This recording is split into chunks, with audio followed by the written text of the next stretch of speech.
Solar power is not going to happen in the game. There's clips flowing around where Mark gives a really good explanation of this, but I actually watched that clip recently, so I think I have a pretty good way of like retelling it. So the reason why we won't add solar power in the game specifically is because it's sort of like a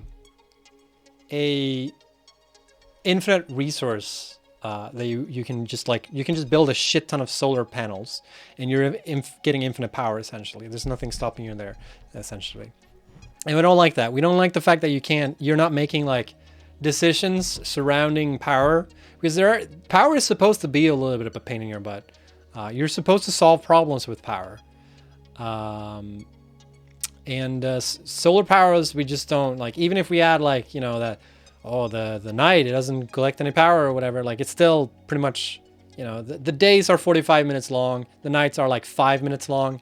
So it's, we don't like solar power. And the same thing with wind power. We feel the same way. Like it's free power. We've had that in the past, in the early versions of Satisfactory, and we just didn't like it. We didn't feel like there were any interesting decisions made with power.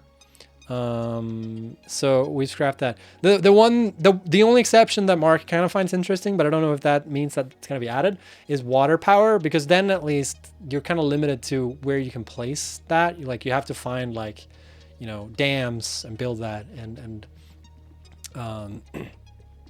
and you're kind of limited by the map in that sense. So that's the only exception to something that we might be interested with. But that's not something that we have set our minds to making. So don't know if that's going to happen.